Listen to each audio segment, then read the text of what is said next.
허리야담을 찾아주셔서 감사합니다. 항상 건강하시고 좋은 일만 가득하시길 기원할게요. 지금 구독하시고 바로 오늘 야담 들어보시죠. 정신이 드시오, 선비님. 희미하게 눈을 뜬 이선준의 눈에 들어온 것은 웬 처녀의 얼굴이었습니다. 여기가 어디요? 나는... 그가 말을 채 끝내기도 전에 처녀가 그의 손목을 덥석 잡으며 폭탄 같은 말을 던졌습니다. 깨어나셨으니 이제 우리 혼인합시다. 아버지가 그러셨는데 눈밭에서 주운 서방님은 하늘이 점지해준 내 서방님이랬소. 분명 그는 한양으로 가던 길이었고 끔찍한 추위 속에서 정신을 잃었던 것까지는 기억이 났습니다. 그런데 눈을 떠보니 생전 처음 보는 흙집 천장이요. 눈앞에는 산짐승 가죽을 뒤집어 쓴 처녀가 앉아 다짜고짜 혼인을 논하고 있었습니다. 이 무슨 해구에 망측한 상황이란 말인가. 그는 평생 성현의 글만 읽으며 쌓아온 이성이 한순간에 무너지는 것을 느끼며 사력을 다해 외쳤습니다. 궤변, 요망한 소리. 때는 바야흐로 동지 섣달, 한 해 중 가장 춥다는 대한이 코앞인 시절이었습니다. 이선주는 내년에 있을 대과 시험을 치르기 위해 한양으로 향하는 길이었습니다. 그의 뒤로는 책을 실은 당나귀와 그를 보필하는 건장한 노비 둘이 따르고 있었으니 웬만한 현감의 행차보다 더 위세가 당당했습니다. 선주는 어려서부터 신동소리를 들으며 자랐고 이번 과거에서 장원급제를 할 것이라는 기대를 한 몸에 받고 있었습니다. 그의 걸음걸이와 몸가짐 하나하나에는 명문가 자제로서의 긍지와 선비로서의 꼬장꼬장함이 배어 있었습니다. 문경세제의 험준한 고갯길에 접어들었을 때 사건은 터지고야 말았습니다. 맑았던 하늘이 순식간에 잿빛으로 변하더니 이내 주먹만 한 한방눈이 미친 듯이 쏟아져 내리기 시작했습니다. 눈보라는 순식간에 사방을 분간할 수 없게 만들었고 길의 흔적은 하얀 눈 밑으로 사라져 버렸습니다. 선준과 일행은 잠시 눈을 피할 곳을 찾아 헤맸지만 험한 산세 속에서는 마땅한 곳을 찾을 수 없었습니다. 그러던 중 당나귀가 얼어붙은 비탈길에서 발을 헛디디며 비명을 질렀고 이에 놀란 노비 하나가 당나귀를 붙잡으려다 함께 비탈 아래로 굴러떨어지고 말았습니다. 남은 노비 하나와 선주는 어찌할 바를 몰라 발만 동동 굴렀습니다. 선주는 일단 사람부터 구해야 한다 며 앞장서서 비탈을 내려가려 했지만 거센 눈보레 한 치 앞도 보이지 않았습니다. 그는 노비에게 너는 여기서 기다리거라. 내가 길을 찾아보겠다. 는 말을 남기고 눈을 헤치며 앞으로 나아갔습니다. 그러나 그것이 패착이었습니다. 그는 얼마 가지 않아 자신이 왔던 길마저 잃어버렸다는 사실을 깨달았습니다. 사방은 온통 하얀 눈의 장막뿐이었고 방향 감각은 완전히 마비되었습니다. 그는 목이 터져라 노비의 이름을 불렀지만 매서운 바람소리만이 공허하게 되돌아올 뿐이었습니다. 결국 선주는 첩첩산 중에서 완벽한 미아가 되고 말았습니다. 해는 저물어가고 기온은 급격히 떨어졌습니다. 두껍게 껴입은 도포는 눈에 젖어 얼음장처럼 차가워졌고 뱃속에서는 허기가 아우성을 쳤습니다. 그는 지쳐 쓰러질 때까지 정처 없이 눈밭을 헤맸습니다. 그의 머릿속에는 오직 살아야 한다는 생각과 이런 험한 곳에서 생을 마감하게 될지도 모른다는 절망감이 교차했습니다.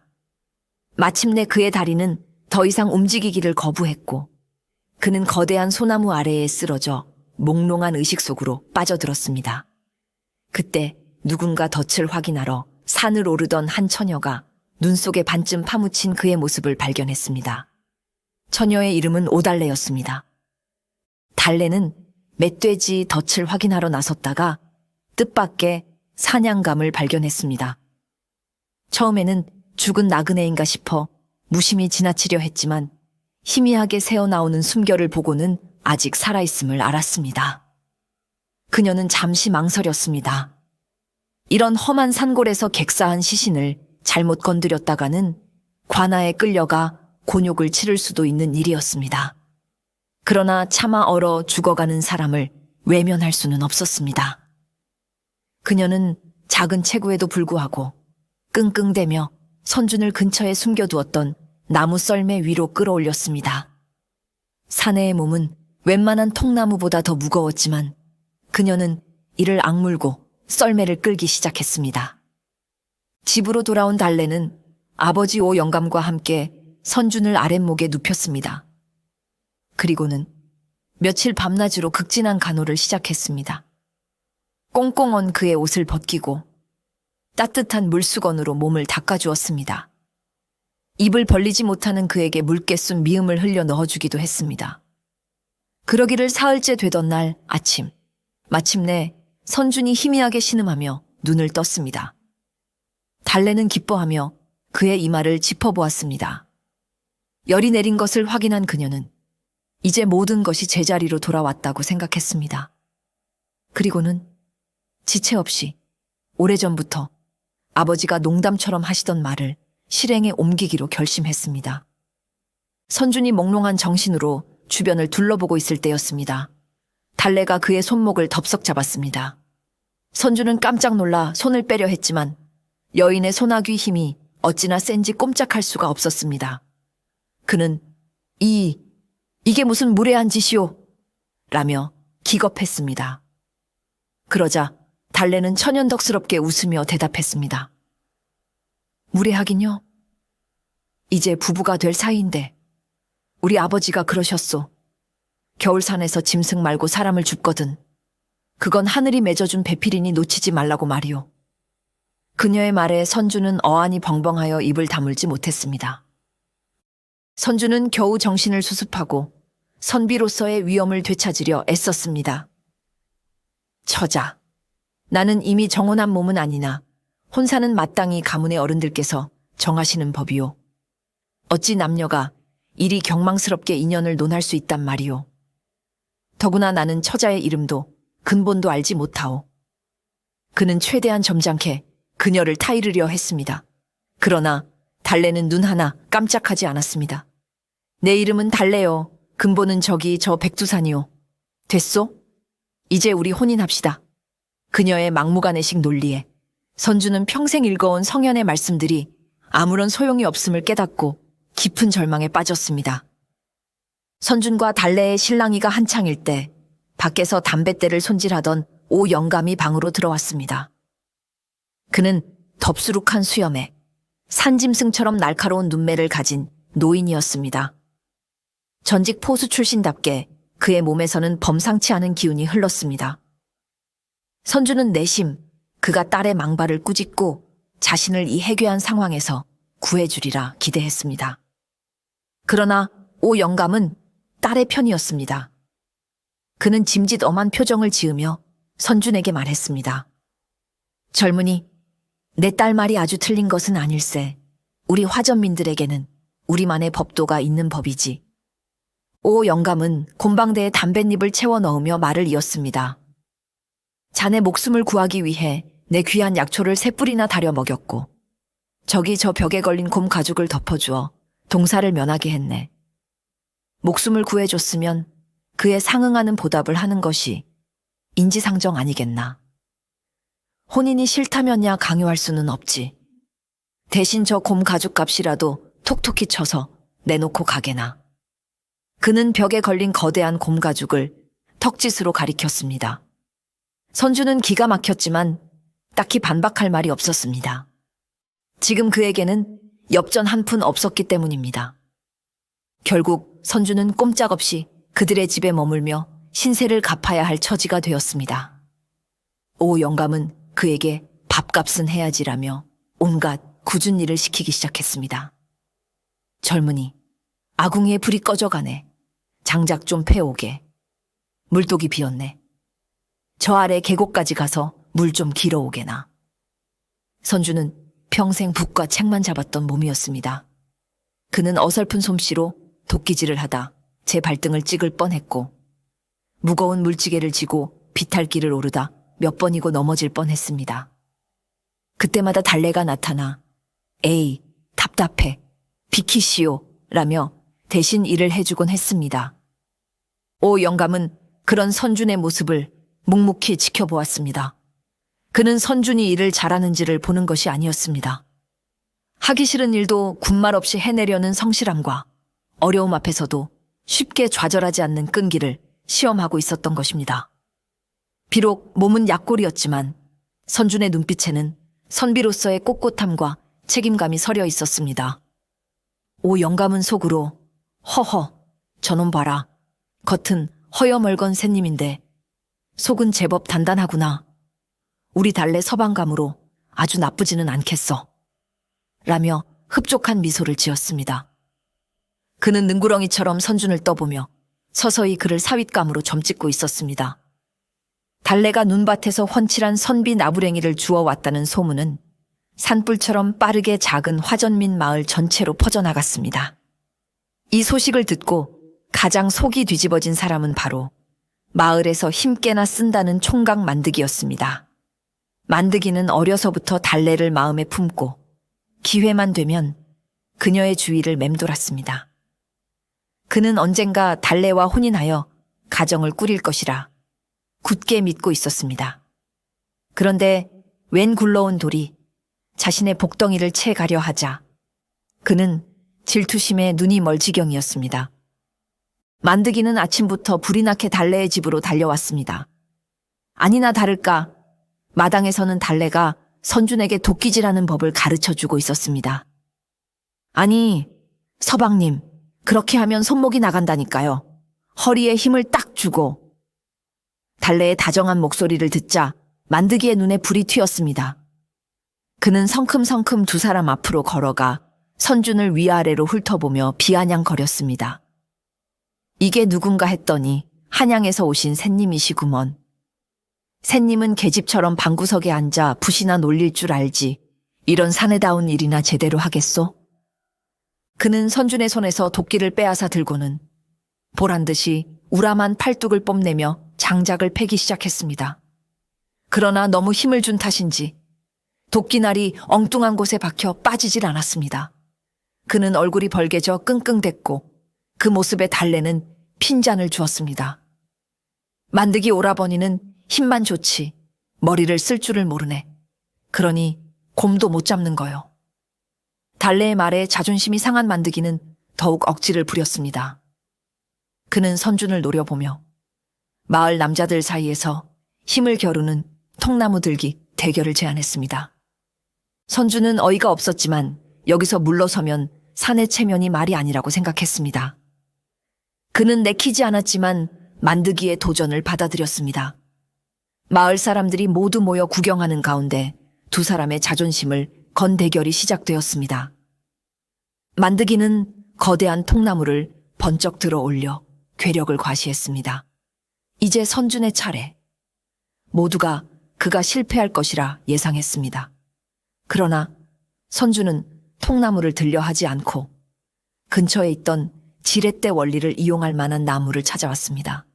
그는 성형께서 말씀하시길 힘으로 안 되면 지혜를 쓰라 하셨소. 라며 지렛대를 이용해 가뿐하게 통나무를 들어 올렸습니다. 결과는 선준의 압승이었습니다. 만드기는 씩씩거리며 돌아갔고 선준은 마을 사람들의 환호를 받으며 얼떨결에 영웅이 되었습니다. 만드기와의 대결에서 승리한 이후 달래의 서방님 만들기 작전은 더욱 노골적이고 맹렬해졌습니다. 그녀는 이제 한시도 선준의 곁을 떠나지 않고 그를 그림자처럼 따라다녔습니다. 그녀는 선준을 졸졸 따라다니며 산속에서 살아남기 위한 온갖 지식들을 강제로 주입하기 시작했습니다. 그녀는 선준을 데리고 산으로 올라가 약초와 독초를 구별하는 법, 짐승의 발자국을 보고 종류를 알아맞히는 법, 그리고 덫을 놓는 법까지 가르쳐 주려 했습니다. 선준은 그때마다 기겁하며 뒷걸음질 쳤습니다. 서방님, 이 버섯은 색깔이 화려하니 독버섯이요. 잘못 먹으면 황청일 구경을 하게 되니 조심하시오. 서방님, 저건 노루 발자국이니 저쪽으로 가면 물을 마실 수 있는 계곡이 나올 것이오. 선주는 그녀의 해박한 지식에 놀라면서도 자신과는 너무나 다른 세계에 사는 그녀의 모습에 이질감을 느꼈습니다. 그는 손에 흙 묻히는 것을 질색했고 펄떡이는 물고기를 맨손으로 잡는 그녀의 모습을 보며 경악을 금치 못했습니다. 그는 한시라도 빨리 이 야만적인 곳을 벗어나 북과 먹이 있는 자신의 세계로 돌아가고 싶었습니다. 달래는 그런 선준의 속도 모르고 매일같이 자신이 잡은 사냥감을 요리하여 그의 앞에 대령했습니다. 어느 날은 갓 잡은 꿩을 통째로 구워 내놓았고 어느 날은 토끼를 잡아 탕을 끓여왔습니다. 선주는 처음에는 비위가 상해 젓가락도 대지 못했지만 며칠을 굶다시피 하자 결국 굴복하고 말았습니다. 그는 마지못해 토끼탕을 한 숟갈 떠먹고는 의외의 맛에 깜짝 놀랐습니다. 투박하지만 깊은 맛이 나는 것이 한양의 이름난 요리집 음식보다 더 훌륭했습니다. 그는 자신도 모르게 그릇을 싹싹 비웠습니다. 달래는 선준이 음식을 잘 먹는 것을 보고는 만족스러운 미소를 지었습니다. 역시 우리 서방님은 뭘 좀 아셔. 이 토끼 잡느라 내가 온 산을 헤맸소. 그녀는 자랑스럽게 말하며 선준의 밥그릇 위에 가장 실한 토끼 뒷다리를 올려주었습니다. 선준은 달래의 괄괄하고 거침없는 행동에 혀를 내두르면서도 한편으로는 그녀의 순수하고 꾸밈없는 모습에 조금씩 마음이 흔들리고 있음을 느꼈습니다. 그는 자신도 모르게 그녀의 다음 행동을 기대하고 그녀의 이야기에 귀를 기울이고 있는 자신을 발견하고는 당혹감에 휩싸였습니다. 선주는 달래를 교화시켜야겠다고 결심했습니다. 그는 달래의 무지함과 거친 언행이 모두 배우지 못했기 때문이라고 생각했습니다. 그는 달래를 방 안에 앉혀놓고 자신이 외우고 있던 소학과 여사서의 구절들을 읊어주기 시작했습니다. 여인은 모름지기 목소리가 담장을 넘어서는 안 되며 정숙하고 바느질에 능하여 지아비를 섬기는 것을 근본으로 삼아야 하거늘 그대처럼 산을 뛰어다니며 짐승을 잡는 것은 사내의 도리이지 어찌 부녀자의 도리라 할 수 있겠소.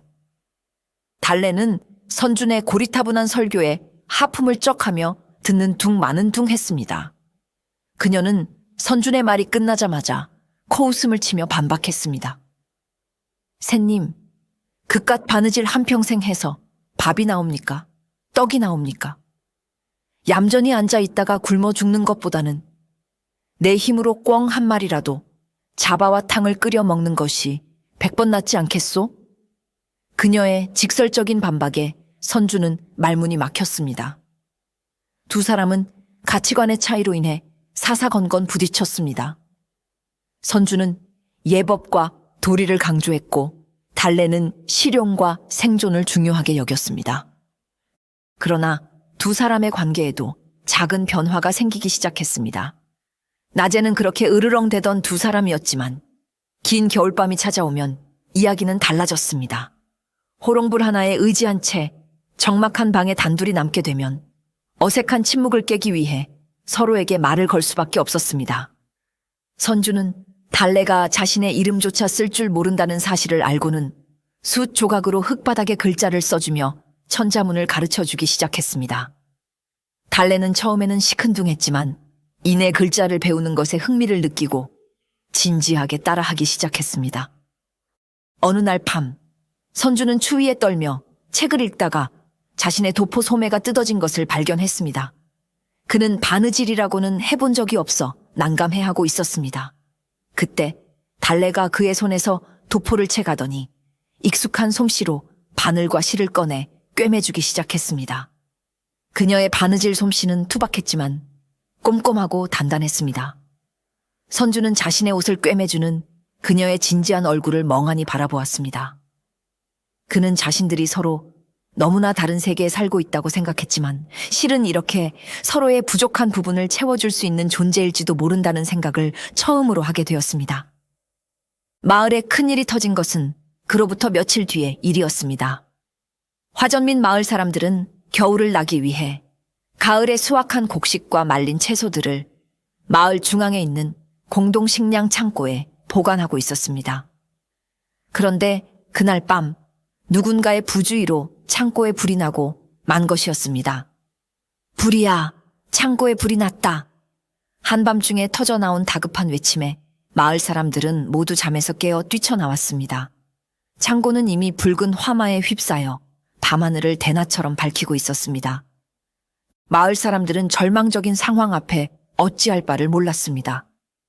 저 창고가 다 타버리면 기나긴 겨울을 굶주림 속에서 보내야 한다는 공포가 그들을 덮쳤습니다.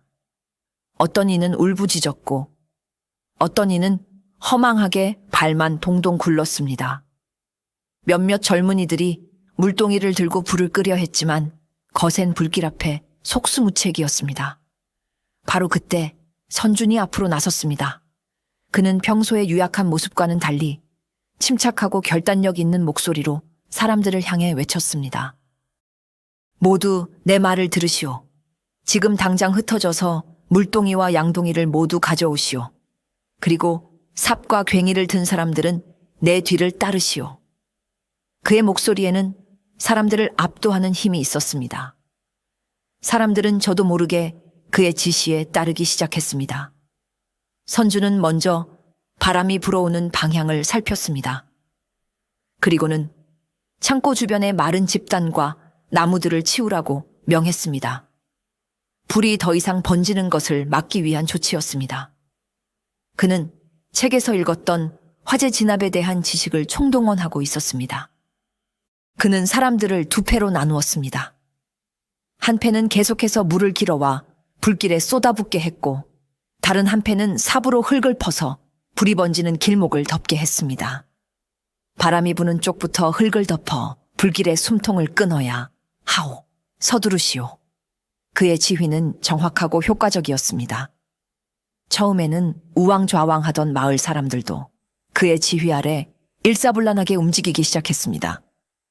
달래 역시 누구보다 앞장서서 물동이를 나르고 흙을 펐습니다. 그녀는 선준의 의외의 모습에 놀라움을 금치 못하며 그를 향한 믿음과 존경심을 키워나가고 있었습니다.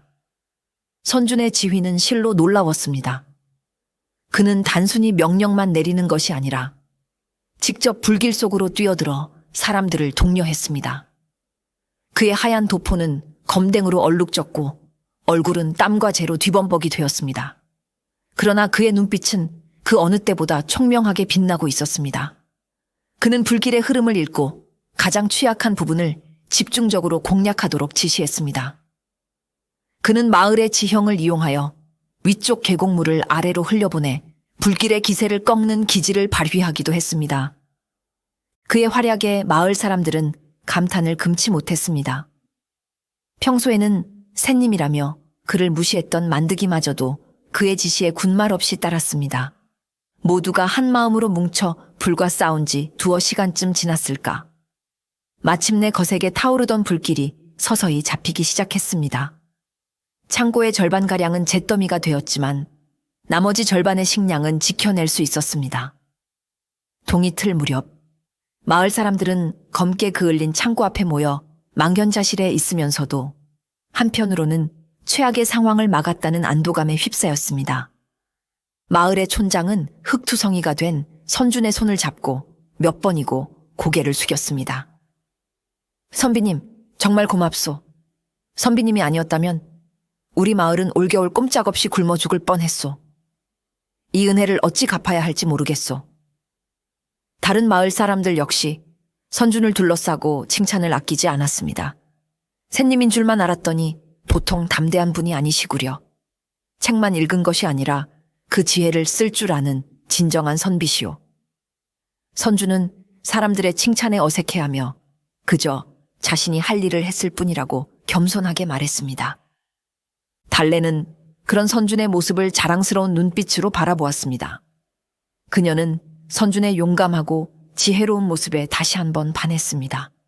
그녀는 사람들 앞으로 나서서 큰 소리로 외쳤습니다. 보시오, 역시 내 서방님이 될 사람은 뭐가 달라도 다르지 않소. 이렇게 똑똑하고 용감한 분이니 우리 마을의 지도자가 되어도 손색이 없겠소. 그녀의 뜬금없는 외침에 사람들은 폭소를 터뜨렸고 선준의 얼굴은 홍당무처럼 붉어졌습니다. 그는 달래의 팔을 잡아 끌며 처자, 제발 좀 가만히 있으시오. 라고 속삭였지만 달래의 맹렬한 공세는 이제 그 누구도 막을 수 없을 것 같았습니다. 식량 창고 화재 사건이 있고 며칠이 지난 어느 날 오후였습니다.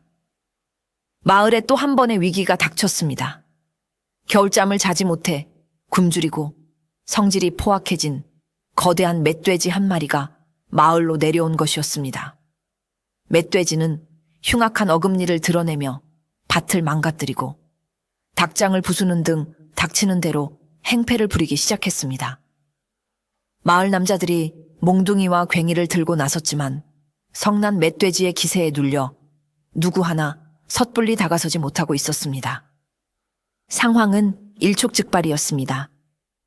멧돼지가 마당에서 놀고 있던 어린아이를 향해 돌진하려는 아찔한 순간이었습니다.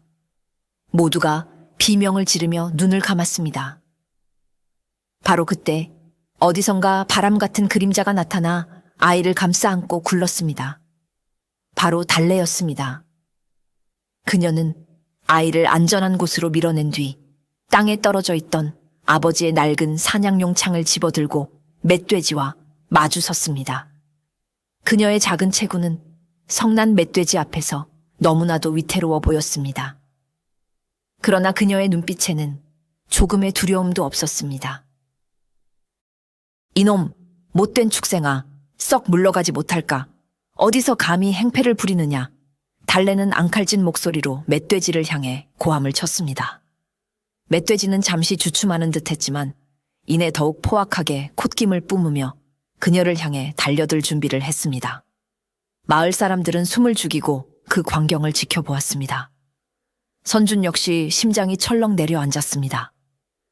그는 자신도 모르게 앞으로 뛰쳐나가려 했지만 그의 몸은 공포에 질려 뜻대로 움직여주지 않았습니다. 그는 자신이 얼마나 무력한 존재인지를 깨닫고 자괴감에 휩싸였습니다. 그러나 달래는 조금도 물러서지 않았습니다.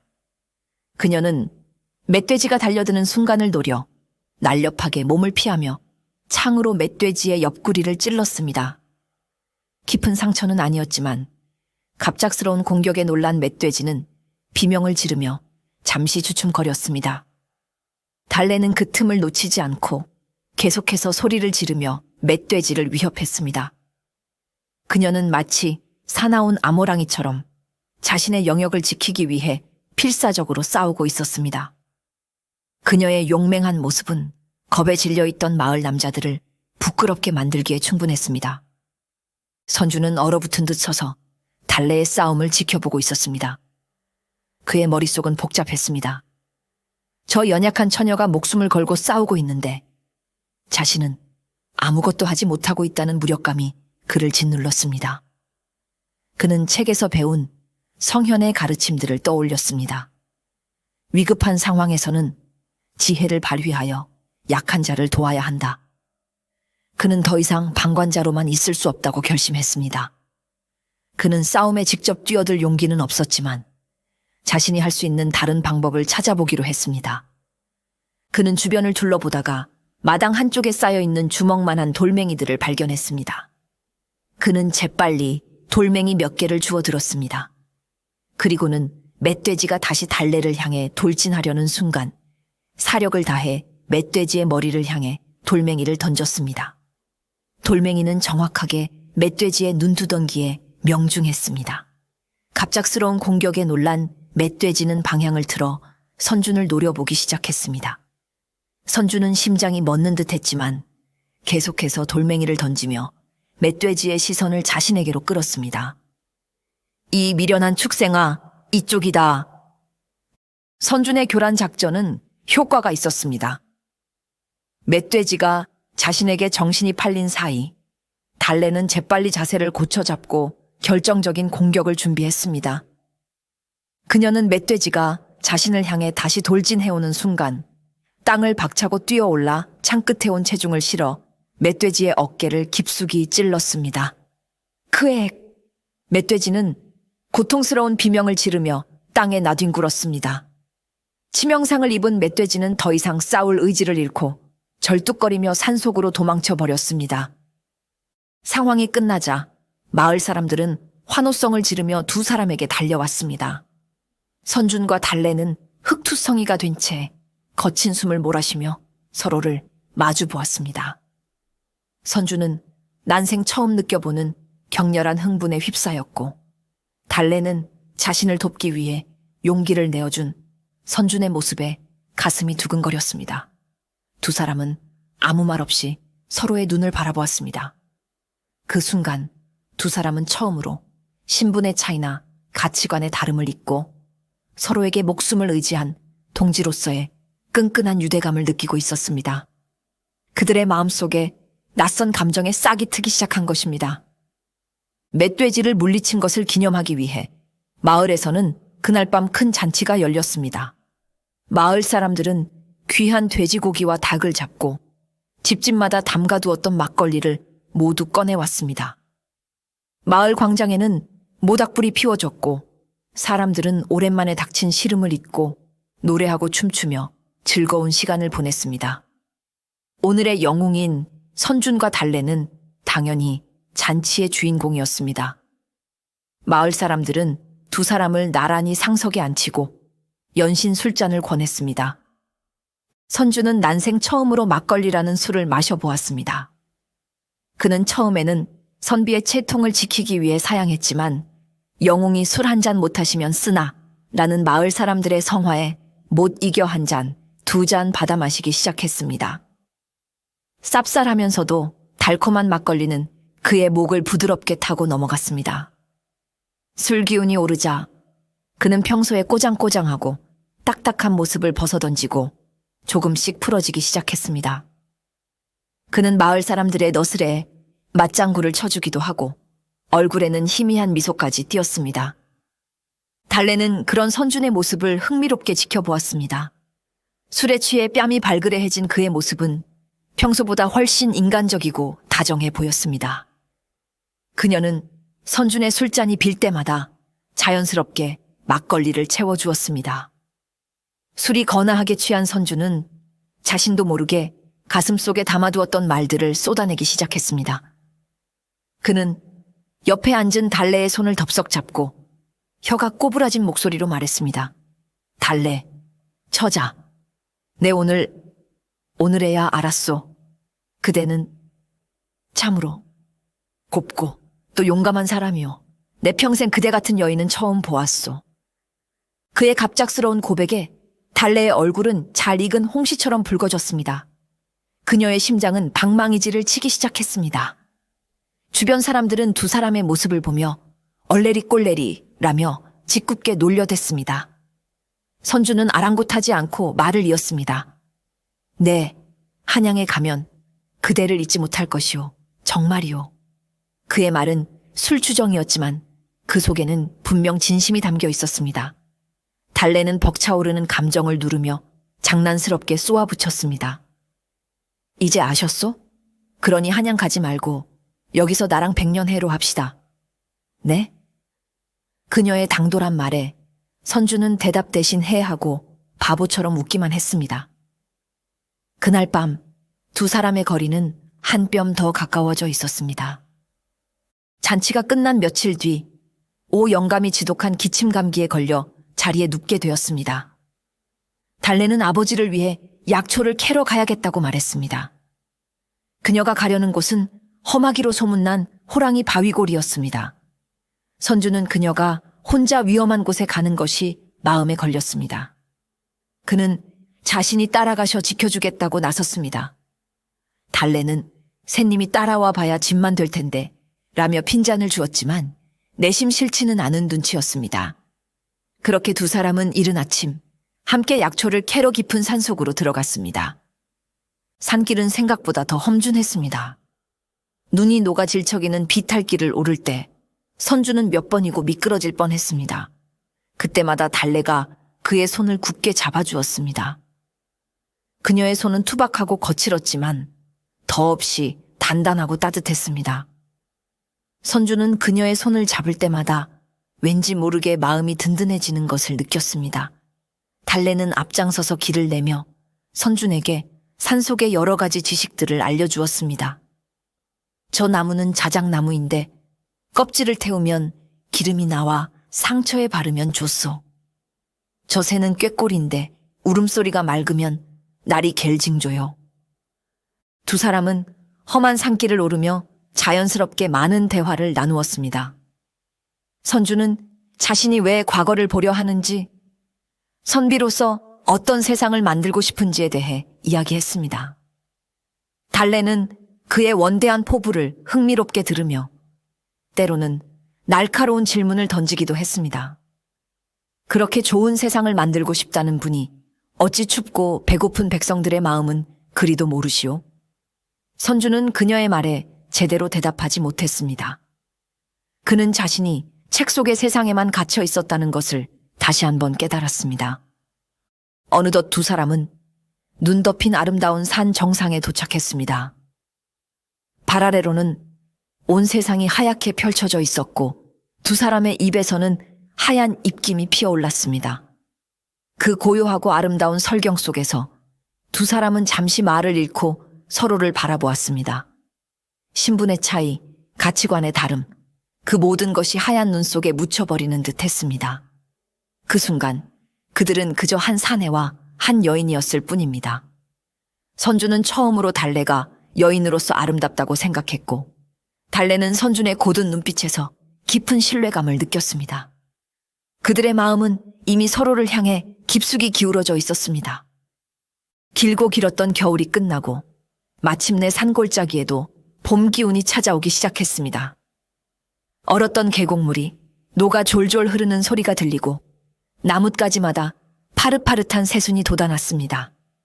선준이 이 마을에 머문 지도 어느덧 석 달이 다 되어가고 있었습니다. 그는 이제 제법 산골 생활에 익숙해져 있었습니다. 도끼질은 여전히 서툴렀지만 물지개를 지고도 넘어지지 않게 되었고 달래가 해주는 투박한 산나물 밥상에도 제법 맛을 들이게 되었습니다. 그는 자신이 점점 이 산골 생활에 동화되어 가고 있음을 느끼며 묘한 평온함에 젖어들고 있었습니다. 그러던 어느 날 오후 마을 입구가 소란스러워졌습니다. 선준을 찾아 헤매던 그의 집 노비들이 마침내 수소문 끝에 이 화전민 마을을 찾아낸 것이었습니다. 그들은 흙투성이가 된 채 마을 아이들과 제기차기를 하고 있는 선준의 모습을 보고는 경악을 금치 못했습니다. 도련님, 여기서 무얼 하고 계십니까?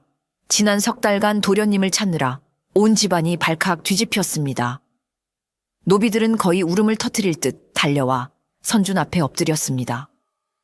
선준은 갑작스러운 그들의 등장에 잠시 당황했지만 이내 자신이 돌아가야 할 현실을 깨달았습니다. 이제 이별의 시간이 온 것이었습니다. 마을 사람들은 한양에서 온 화려한 행색의 사람들을 신기한 듯 구경했고 달래는 묵묵히 그 광경을 지켜보고만 있었습니다. 그녀의 얼굴에는 평소의 쾌활함 대신 짙은 그늘이 드리워져 있었습니다. 그녀는 이 순간이 언젠가는 올 것이라고 예상했지만 막상 닥치고 나니 가슴 한구석이 아릿하게 저려왔습니다. 그날 밤 마을에서는 선준을 위한 송별 잔치가 열렸습니다. 그러나 잔치의 분위기는 예전처럼 흥겹지 않았습니다. 선준은 말이 없었고 달래는 애써 웃음을 지어 보였지만 눈가는 붉게 충혈되어 있었습니다. 선준의 노비들은 촌부들과 어울리는 것을 꺼려하며 한쪽 구석에서 불편한 표정으로 앉아 있었습니다. 영감은 말없이 담뱃대만 빨고 있었고 만드기는 고소하다는 듯한 표정으로 선준을 쏘아보았습니다. 모두가 다가올 이별을 예감하고 있었기 때문입니다. 선준과 달래의 짧고 기이했던 인연이 이제 그 끝을 향해 달려가고 있었습니다. 선준은 자신의 방으로 돌아와 뜬 눈으로 밤을 지새웠습니다. 그의 마음은 천 갈래만 갈래로 찢어지는 듯했습니다. 한쪽에서는 달래와 함께했던 지난 석 달간의 시간들이 주마등처럼 스쳐 지나갔습니다. 그녀의 당돌함, 그녀의 용감함, 그녀의 순수함, 그리고 어느새 자신의 마음속 깊은 곳에 자리 잡은 그녀의 웃는 얼굴. 그는 자신이 이 산골 처녀를 마음에 품게 되었다는 사실을 부정할 수 없었습니다. 그녀와 함께라면 평생 이 산골에서 나무를 하고 밭을 갈며 살아도 행복할 것 같았습니다. 그러나 다른 한쪽에서는 냉엄한 현실이 그의 발목을 잡았습니다. 그는 한양의 명문 이 판서댁의 장남이었습니다. 그의 어깨에는 가문을 일으켜야 할 무거운 책임감이 얹혀 있었습니다. 그의 부모님은 그가 과거에 장원 급제하여 높은 벼슬에 오르고 명망 있는 가문의 규수와 혼인하여 가문의 대를 잇기를 기대하고 있었습니다. 그런 그가 근본도 모르는 산골 화전민 처녀를 아내로 맞이하겠다고 한다면 집안이 발칵 뒤집히는 것은 물론이고 자신은 의절을 당하게 될지도 모를 일이었습니다. 그는 달래를 사랑하는 마음과 자식으로서의 도리와 책임감 사이에서 밤새 괴로워했습니다. 달래의 순수한 사랑을 택하고 모든 것을 버릴 것인가? 아니면 눈물을 머금고 현실을 택하고 그녀를 떠날 것인가?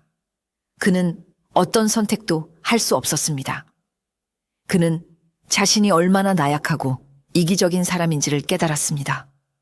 그는 달래에게 어떤 약속도 해줄 수 없는 자신의 처지가 비참하게 느껴졌습니다. 그는 동이 틀 때까지 방안을 서성이며 아무런 결론도 내리지 못한 채 고뇌에 잠겨 있었습니다. 한편 달래 역시 잠을 이루지 못하고 있었습니다. 그녀는 방문 틈으로 새어나오는 불빛을 보며 선준이 밤새 괴로워하고 있음을 짐작했습니다. 그녀는 그의 마음을 모르는 바가 아니었습니다. 그가 어떤 세상에 속한 사람인지, 자신과는 얼마나 다른 삶을 살아왔는지를 잘 알고 있었습니다. 그녀는 처음으로 자신이 그에게 너무 큰 짐을 지은 것은 아닌지 후회했습니다. 그녀는 그를 사랑했지만 그 사랑 때문에 그의 앞길을 막고 싶지는 않았습니다. 그녀는 날이 밝으면 아무 일 없었다는 듯이 웃으며 그를 보내주어야겠다고 힘들게 결심했습니다. 이별의 날 아침이 밝았습니다. 선준의 일행은 떠날 채비를 서둘렀습니다. 선준은 밤새 한숨도 자지 못해 눈이 퀭했지만 애써 덤덤한 표정을 지으려 노력했습니다. 그는 마을 사람들과 오 영감에게 작별 인사를 고했습니다. 그리고 마지막으로 달래의 앞에 섰습니다. 그는 무슨 말을 해야 할지 몰라 한참을 망설였습니다. 그의 마음속에는 수만 가지 하고 싶은 말이 있었지만 단 한마디도 입 밖으로 나오지 않았습니다. 침묵을 깬 것은 달래였습니다. 그녀는 평소처럼 씩씩한 목소리로 말했습니다. 잘 가시오, 선비님. 부디 몸 조심하시고 뜻하신 바 꼭 이루시오. 그녀는 애써 미소를 지어 보였지만 그 미소 뒤에는 깊은 슬픔이 감춰져 있었습니다. 그녀는 품속에서 작은 복주머니 하나를 꺼내 선준에게 건넸습니다. 그것은 그녀가 밤새 잠도 자지 않고 만든 것이었습니다. 주머니 안에는 그가 기침을 할 때마다 다려주었던 도라지와 멀미에 좋다는 생강편이 들어 있었습니다. 주머니 겉면에는 서툰 솜씨로 선준이라는 두 글자가 수놓아져 있었습니다. 그가 처음 그녀에게 글자를 가르쳐 주었을 때 그녀가 가장 먼저 외웠던 이름이었습니다. 한양 가는 길이 멀고 험하니 가다가 욕이라도 하시오. 그리고 과거 시험 꼭 장원 급제하시오. 나중에 높은 벼슬아치가 되면 나 같은 산골 계집은 까맣게 잊어버리시겠지. 그녀는 일부러 퉁명스럽게 말했지만 그녀의 눈가는 이미 붉게 젖어 있었습니다. 그녀는 눈물을 보이지 않으려 황급히 고개를 돌려버렸습니다. 선주는 달래가 건네준 복주머니를 받아 들었습니다. 아직 그녀의 온기가 남아있는 듯 주머니는 따뜻했습니다. 그는 그 작은 주머니가 청음보다 더 무겁게 느껴졌습니다. 그는 아무 말도 하지 못하고 그저 그녀의 뒷모습을 바라보았습니다. 그는 그녀에게 어떤 약속도 할 수 없는 자신이 너무나도 원망스러웠습니다. 그는 말없이 복주머니를 자신의 품속 가장 깊은 곳에 간직했습니다. 그리고는 무거운 발걸음을 옮겨 자신을 기다리는 일행에게로 향했습니다. 두 사람의 애틋한 이별은 그렇게 아무런 약속도 없이 끝나고 말았습니다. 한양으로 돌아온 선주는 다시 예전의 명문가 자제로서의 삶으로 돌아왔습니다. 그는 부모님의 기대에 부응하기 위해 과거 시험 준비에 매진했습니다. 그는 밤낮을 잊고 책을 읽고 글을 썼습니다. 그러나 이상하게도 예전처럼 글이 눈에 들어오지 않았습니다. 책을 펼치면 글자들 사이로 달래의 웃는 얼굴이 아른거렸습니다. 붓을 잡으면 그녀의 거칠지만 따뜻했던 손의 감촉이 떠올랐습니다. 그는 정신을 집중하려 할수록 더욱더 선명하게 그녀의 환영에 시달렸습니다. 특히 밤이 되면 그리움은 더욱 깊어졌습니다. 그는 호롱불 아래에서 홀로 책을 읽다가 문득 달래와 함께 수치로 글자를 배우던 밤을 떠올렸습니다. 그는 맛있는 음식을 먹을 때면 그녀가 끓여주던 투박한 토끼탕 맛을 그리워했습니다. 그는 자신이 이미 돌이킬 수 없을 만큼 그녀에게 깊이 빠져버렸다는 사실을 깨달았습니다. 그녀는 그의 삶에 너무나도 깊숙이 들어와 그의 일부가 되어버렸습니다. 그는 그녀 없는 삶이 무의미하게 느껴졌습니다. 마침내 과거 시험날이 다가왔습니다. 선주는 창백한 얼굴로 시험장에 들어섰습니다. 그의 머릿속은 온통 달래 생각뿐이었습니다. 그는 과연 시험을 제대로 치를 수 있을지 자신이 없었습니다. 시험관이 시제를 내걸었고 그는 붓을 들어 답안지를 써 내려가기 시작했습니다. 그러나 그의 머릿속은 백지장처럼 하얗기만 했습니다. 그는 몇 번이고 썼다 지우기를 반복하며 식은 땀을 흘렸습니다. 이대로 모든 것을 망쳐버릴 것만 같았습니다. 바로 그때였습니다. 그의 귓가에 서방님, 정신 똑바로 차리시오 하는 달래의 앙칼진 목소리가 환청처럼 들려왔습니다. 그는 깜짝 놀라 고개를 들었지만 주변에는 긴장한 유생들 뿐이었습니다. 그는 헛것을 들었다고 생각했지만 이상하게도 그 목소리를 듣고 나니 혼란스럽던 머릿속이 맑아지는 기분이었습니다. 그는 품속에 간직하고 있던 달래의 복주머니를 가만히 어루만졌습니다. 그리고는 결심했습니다. 그녀를 위해서라도, 그리고 자신을 위해서라도 결코 여기서 포기할 수 없다고. 그는 다시 붓을 잡았습니다. 그리고는 막힘없이 답안지를 써 내려가기 시작했습니다. 그의 글에는 이전에는 없었던 삶에 대한 깊은 성찰과 진정성이 담겨 있었습니다. 과거 시험의 결과가 발표되는 날, 선준의 집은 초조한 기다림으로 가득 차 있었습니다. 마침내 장원 급제자의 이름이 적힌 방이 나붙었고 그곳에는 이선준이라는 세 글자가 선명하게 적혀 있었습니다. 선준이 장원 급제를 한 것이었습니다. 그의 집은 순식간에 경사스러운 분위기로 바뀌었습니다. 축하객들이 구름처럼 몰려들었고 집안은 며칠 동안 잔치가 계속되었습니다. 그의 부모님은 아들이 가문의 명예를 드높였다며 기쁨의 눈물을 흘렸습니다. 장원 급제 소식과 함께 한양의 내로라 하는 명문가들로부터 혼담이 빗발치기 시작했습니다. 영의정 댁의 고명딸, 병조판서 댁의 손녀 등 그 상대는 하나같이 쟁쟁했습니다. 선준의 부모님은 그중 가장 가문이 좋고 현숙하기로 소문난 이참판 댁 규수와의 혼사를 서둘러 진행하려 했습니다. 선준은 이제 모든 것을 가졌습니다. 부와 명예, 그리고 좋은 신부감까지. 그러나 그의 마음은 조금도 기쁘지 않았습니다. 그의 마음속에는 오직 한 사람, 달래뿐이었습니다. 그는 더 이상 자신의 마음을 속일 수 없었습니다. 그는 지난 몇 달간 자신이 진정으로 원하는 것이 무엇인지를 깨달았습니다. 그것은 높은 벼슬도 명문가와의 혼인도 아니었습니다. 그것은 바로 달래와 함께하는 소박하지만 진실된 삶이었습니다. 그는 자신의 인생에서 가장 중요한 결단을 내려야 할 때가 왔음을 직감했습니다. 그는 며칠을 고심한 끝에 마침내 부모님 앞에 나아가 무릎을 꿇었습니다. 그의 표정은 비장하기까지 했습니다. 그는 떨리는 목소리로 그러나 단호하게 자신의 뜻을 밝혔습니다. 아버님, 어머님, 소자 불효를 용서하여 주십시오. 소자는 마음에 품은 여인이 있사옵니다. 그의 폭탄 선언에 그의 부모님은 경악을 금치 못했습니다. 그는 지난 겨울 산속에서 조난당했을 때 만났던 달래와의 이야기를 모두 털어놓았습니다. 비록 그 아이는 신분이 미천하고 배운 것이 없사오나 소자에게는 이 세상 그 무엇과도 천하를 주어도 바꿀 수 없는 귀한 사람이옵니다. 부디 저희의 인연을 허락하여 주시옵소서. 그의 간절한 청에 그의 아버지는 노발대발하며 당장 그 아이를 잊으라고 호통을 쳤습니다. 집안은 또 한 번 발칵 뒤집혔습니다. 선주는 부모님의 완강한 반대에 부딪혔습니다. 그의 아버지는 네가 기어코 그 근본 없는 것과 혼인을 하겠다면 너는 더 이상 내 아들이 아니다. 이 집안의 재산 한 푼 받을 생각 말고 호적에서 내 이름을 파낼 줄 알아라.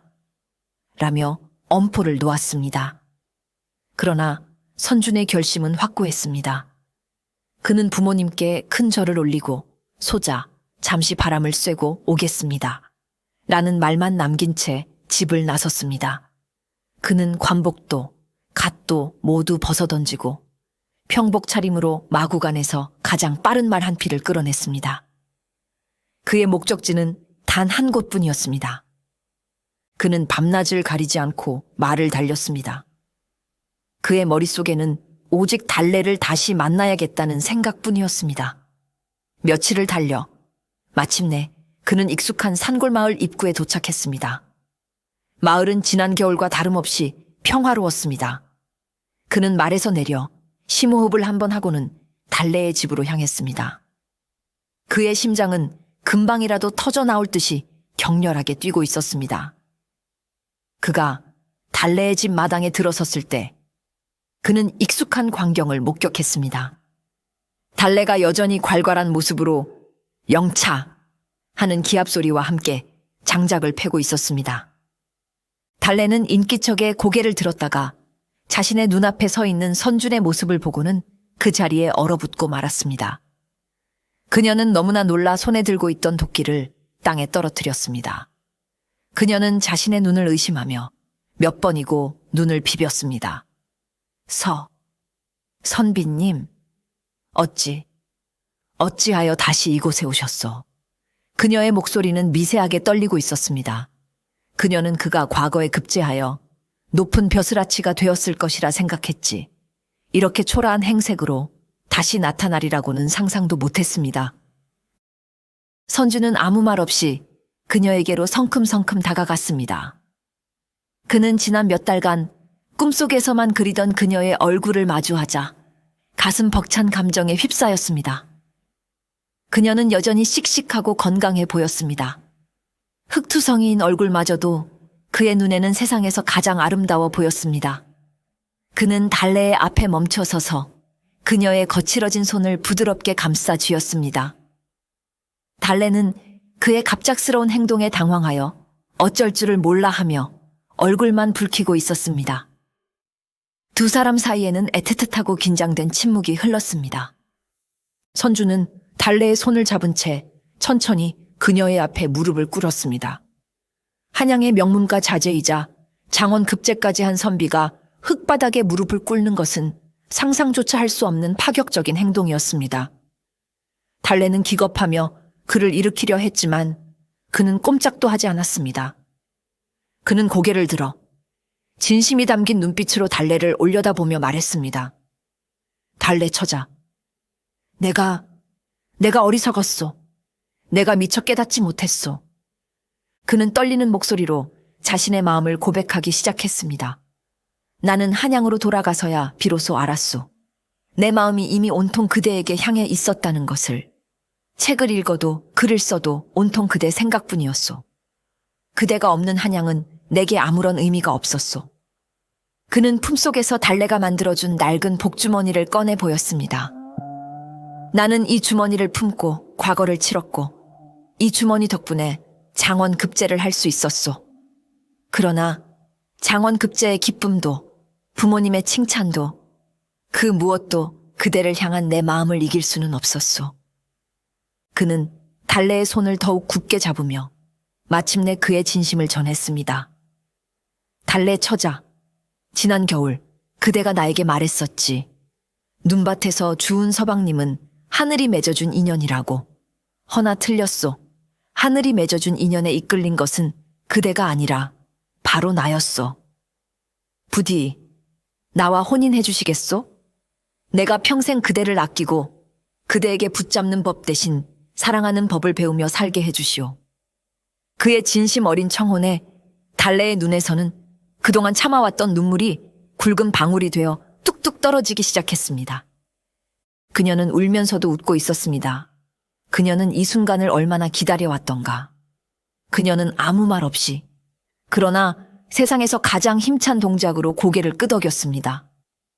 선주는 그녀의 대답에 환한 미소를 지으며 자리에서 일어났습니다. 그리고는 그녀를 자신의 품에 가득 끌어안았습니다. 마침 그 모습을 지켜보던 영감과 마을 사람들이 환호성을 지르며 두 사람을 축복해 주었습니다. 서로 다른 세상에 살던 두 사람의 사랑이 마침내 모든 벽을 허물고 결실을 맺는 순간이었습니다. 몇 년의 세월이 흘렀습니다. 경상도의 어느 작은 고을에 새로 부임한 젊은 사또는 부임 첫날부터 고을의 아전들을 바짝 긴장시켰습니다. 그는 장원급제 출신답게 학식이 깊었을 뿐만 아니라 조금의 부정이나 비리도 용납하지 않는 꼬장꼬장한 성품으로 유명했기 때문입니다. 백성들에게는 한없이 어질고 인자했지만 백성의 고혈을 빠는 아전들에게는 추상 같은 불호령을 내리는 그였기에 고을은 빠른 속도로 안정을 되찾아 갔습니다. 그런데 그 고을에는 사또보다 더 유명한 인물이 있었으니 바로 사또의 안주인이었습니다. 그녀는 여염집 규수들처럼 규방에 얌전히 앉아 바느질만 하는 여인이 아니었습니다. 그녀는 종종 사냥복 차림으로 말을 타고 남편인 사또의 순식일에 당당하게 동행했습니다. 억울한 일을 당한 백성이 있으면 사또보다 먼저 나서서 괄괄한 목소리로 시시비비를 가려주기도 했습니다. 고을 사람들은 처음에는 그런 그녀의 모습을 보고 수군거렸지만 이내에 그녀의 따뜻한 마음씨와 의로운 성품을 알고는 여장부 마님이라 부르며 존경하고 따랐습니다. 그 꼬장꼬장한 사또와 괄괄한 안주인이 바로 선준과 달래였습니다. 선준은 부모의 반대를 무릅쓰고 달래와 혼인한 뒤 스스로 지방의 외직을 자청하여 고을로 내려왔습니다. 그는 달래와 함께 백성들의 삶 속으로 깊이 들어가 그들의 어려움을 헤아리는 진정한 목민관이 되고자 했습니다. 달래는 그런 남편을 도와 자신의 장기인 산속 생활의 지혜를 백성들에게 나누어 주었습니다. 가뭄이 들면 물이 솟는 곳을 찾아내고 역병이 돌면 약초를 캐어 사람들을 치료해 주었습니다. 두 사람은 여전히 티격태격했습니다. 선주는 달래에게 마님 채통을 지키시오 라며 잔소리를 했고 달래는 선준에게 샌님 책상 앞에만 앉아있지 말고 백성들의 땀 냄새를 좀 맡아보시오 라며 핀잔을 주었습니다. 그러나 그들의 다툼 속에는 언제나 서로에 대한 깊은 사랑과 신뢰가 깔려 있었습니다. 하늘이 맺어주었다고 우기던 당돌한 처녀와 그 운명에 속수무책으로 휘말려버린 꼬장꼬장한 선비는 그렇게 신분의 차이를 극복하고 서로의 세상을 넓혀주며 백성들의 칭송을 받는 가장 특별하고 행복한 부부가 되어 오래오래 살아갔습니다.